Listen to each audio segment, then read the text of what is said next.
영상 하단 더보기란 클릭하시면 간편하게 참여하실 수 있는 링크도 남겨놓을 거니까 이 링크 클릭하셔서 무료 정보방 입장하시기 바라겠습니다. 네, 안녕하세요. 주도현입니다. 오늘 1월 11일 목요일이고요. 오늘 이더리움 클래식 같이 한번 살펴보도록 하겠습니다. 자, 오늘 이른 새벽에 비트코인의 현물 ETF 승인 소식이 전해졌습니다. 그런데 이 소식이 전해지고 나서 비트코인이 급등을 한 게 아니라 오히려 비트코인보다 이더리움이 11%라는 더 큰 상승력을 보여줬고, 그리고 오늘 우리가 살펴보고 있는 이더리움 클래식은 무려 30%가 넘는 상승력을 보여줬습니다. 그리고 오늘은 그 상승력을 조금 더 이어가면서 정확하게 4만 원까지 찍고 어느 정도 이 급등에 대한 차익 실현 물량으로 조정이 나오고 있는 걸 확인할 수가 있는데, 그래서 오늘 영상에서는 왜 이더리움과 이더리움 클래식이 더 주목을 받으면서 급등을 보여줬는지, 그리고 앞으로는 어떻게 전망되고 있는지 같이 한번 살펴보도록 할 겁니다. 여러분들은 오늘 영상 본격적으로 시청하시기 전에 밑에 있는 구독과 좋아요 버튼 한 번씩만 눌러주시면 제가 이렇게 영상 제작하는 데 큰 힘이 된다라는 점 먼저 말씀드리고요. 추가로 영상 밑에 더보기란 클릭하시면 간편하게 참여하실 수 있게 카톡방 링크도 남겨놨습니다. 들어오시면 오늘 살펴볼 이더리움 클래식 이 개별적인 이슈뿐만 아니라 시장 전체에 영향을 주는 거시경제 이슈들, 그리고 또 경제지표 발표들도 있습니다. 이런 이슈들의 시장이 어떻게 반응하는지 확인하고 여기에 따라서 우리가 가져가야 되는 알맞은 종목 선정부터 스탠스와 타점, 비중과 전략까지 카톡방에서 가장 빠르게 공유해드리고 있으니까, 그리고 또 여러분들께서 보유하고 계신 코인에서 급등이나 급락이 나왔을 때 당연히 이런 상황에서는 이렇게 유튜브에 업로드된 영상으로는 대응할 수가 없겠죠. 그래서 이런 상황이 발생했을 때 실시간으로 빠르게 대응 받아보실 수 있도록 카톡방을 운영하고 있는 거니까 여기에도 한 번씩 관심 가져주시고 확인해 주시면 감사하겠습니다. 자, 그럼 일단 이더리움과 이더리움 클래식이 비트코인의 현물 ETF가 승인됐는데 더 큰 상승력을 보여준 이유 간단하죠. 이미 승인되기 전부터 비트코인의 현물 ETF가 승인될 확률은 95%라고 점쳐졌습니다. 물론 이전에 오보도 나왔었고 또 반려될 거라는 보고서도 나오면서 시장에 불안감을 심어줬던 부분은 있었지만 그럼에도 승인 확률이 높게 점쳐졌었죠. 그러면서 이 전부터 기대감으로 비트코인은 많은 상승력을 보여줬고, 그렇기 때문에 이제 이 다음 타자, 이게 승인될 확률이 높기 때문에 그럼 그 다음에 승인받을 수 있는 이더리움과 이더리움 클래식으로 자금이 옮겨갔다라고 보시면 되겠습니다. 그래서 이더리움 클래식은 이번 상승으로 인해서 그동안 뚫지 못하고 있었던 강한 저항 라인, 바로 28,000원에서 3만원의 저항 라인을 강하게 핸들의 몸통으로 뚫어주는 상승력을 보여준 거고요.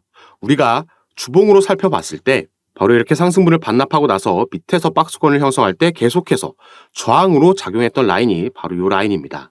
그리고 지금 올라온 이 위치가 이렇게 흘러내릴 때 잠시 박스권을 형성하면서 지지를 만들려고 했던 이 구간이라고 볼 수 있겠고요. 이전에도 마찬가지로 이 구간에서 어느 정도 횡보했던 시간이 있었기 때문에 잠시 숨을 고르고 갈 수 있다라고 보여졌고, 그래서 제가 오늘 오전에 카톡방에서 실시간으로 대응 도와드리면서 타점을 공유해드렸는데 바로 1차 매도 타점을 공유해드렸습니다. 전부 다 비중 정리하고 다 매도하고 나왔다라는 게 아니라 약간의 비중 조절을 통해서 우리가 현금을 확보하고 수익을 실현했다라는 거죠. 일단 방금 말씀드렸던 이걸 근거로 해서 1차 매도 타점을 공유해드렸는데 이게 나중에는 결과적으로 봤을 때 잠시 쉬어가지 않고 바로 그 상승력을 이어가 줄 수도 있습니다. 다만 이 부분은 추후에 결과론적인 얘기가 되는 거고, 이렇지 않았을 경우를 우리가 항상 대비하면서 조금 더 안정적인 전략을 취하기 위해서 이런 분할 매도를 진행하는 거고 여러분들께도 추천을 드리는 겁니다. 그리고 차트상으로 봤을 때 이더리움 클래식은 재작년 4월에 크립토 윈터라고 했죠. 코인 시장에 겨울이 찾아왔을 때 빠르게 무너져 내렸던 걸 확인할 수가 있습니다. 이 시기에 다른 코인들도 마찬가지로 우리가 솔라나를 살펴봐도 4월달부터 단 한 번의 지지를 받지 못하고 무너져 내린 게 확인이 되죠. 그런데 이더리움 클래식은 한번 무너져 내리고 나서 다시 한번 이 부분을 끌어올리는 상승력을 보여줬고요. 이 당시에 바로 머지 업그레이드라는 이슈로 이런 상승력을 만들어냈었죠. 이 머지 업그레이드라는 건 이더리움이 기존의 프루프 오브 워크 채굴 방식에서 스테이킹 방식으로 전환되는 업그레이드였기 때문에 더 이상 이더리움에서 채굴할 수 없었고, 그래서 이 채굴자들이 옮겨가면서 가장 큰 수혜를 받을 수 있다라고 보여줬던 게 이더리움 클래식이었기 때문에 그 기대감에 이런 상승력을 만들어냈습니다. 다만 이 머지 업그레이드가 성공적으로 진행됐음에도 재료 소멸로 인해서 이 부분을 다시 반납했던 거고요. 이때 워낙 시장 상황도 좋지 않았다라는 게 한몫했다라고 보고 있습니다.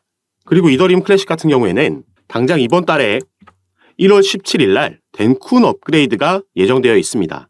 이더리움에서 업그레이드를 하는 건데 총 3개의 테스트넷에서 진행이 될 거고요. 먼저 1월 17일 날 골리, 1월 30일에는 세폴리아, 2월 7일에는 홀스카이까지 순차적으로 업그레이드가 진행될 예정입니다. 그런데 이더리움의 이런 업그레이드는 머지 업그레이드와 이번에 있을 덴쿤 업그레이드, 이 사이에도 여러 번 업그레이드가 있었습니다. 그런데 이때마다 상승력을 보여줬냐? 살펴보면 그렇지 않았다라는 거죠. 이 업그레이드가 머지 업그레이드는 물론 이 수익 방식이 완전히 바뀌는 대규모 전환 업그레이드였기 때문에 주목을 받았었지만 이후의 업그레이드는 이런 대형 업그레이드는 아니었기 때문에 크게 시세에 영향을 주지 않았었는데, 자, 이번 덴쿤 업그레이드는 어떠냐? 기술적으로 봤을 때는 이전 업그레이드들과 크게 다르지 않다라고 보지만 이제는 그 시점, 사람들의 주목도가 달라졌다라고 볼 수 있겠죠. 그렇기 때문에 충분히 이걸 재료로도 어느 정도 상승력을 보여줄 수 있겠다 예상을 해볼 수가 있겠습니다. 그리고 또 꼭 이슈가 아니더라도 4월 달에는 비트코인의 반감기가 올해는 예고되어 있죠. 비트코인 채굴량이 반으로 줄어들면서 그 보상이 또 반으로 줄어들기 때문에 가치가 상승하면서 대세 상승장에 나왔던 그 사이클을 의미합니다. 이전 반감기가 2021년도였고 그래서 이 당시에 대부분의 코인들이 신고가를 갱신했었죠. 다만 이 반감기 같은 경우도 자, 첫 번째 반감기 때는 상승력이 거의 10,000%에 가까웠고요. 자, 두 번째 반감기 때는 상승력이 3,000% 정도까지 감소했습니다. 가장 최근이었던 아까 말씀드렸던 2021년도에 보여줬던 상승력은 800% 정도로 또 감소했다라는 걸 알 수가 있습니다. 대략 3분의 1 수준 정도로 감소하는 패턴을 보여줬기 때문에 자, 이번에 예상되고 있는 반감기에서의 상승률은 대략 200% 중반대로 예상이 되고 있는데요. 그래서 우리는 반감기로 인한 상승력도 당연히 기대하고 있지만 언젠가는 고점을 찍고 하락 전환하는 걸 알고 있기 때문에 이런 부분도 미리 시나리오에 담아두고 매매를 진행한다면 좀 더 높은 곳에서 우리가 비중 정리를 하고 나올 수 있겠습니다.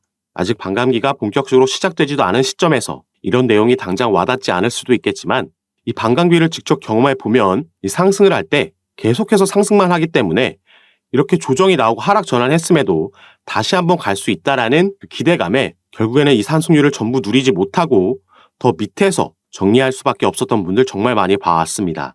그래서 우리가 상승을 최대한 누리면서 전환했을 때는 또 여기에 알맞게 대응할 수 있도록 그리고 그 전에 미리 상승장이 나왔다라고 해도 어떤 종목들이 여기서 더 크게 상승해 주면서 수혜를 볼 수 있을지 이런 종목 추천부터 저가 매수 타점까지 함께 공유해 드리면서 매매를 진행할 거니까 이런 부분 카톡방에서 확인해 보시면서 함께 투자하실 수 있었으면 좋겠습니다.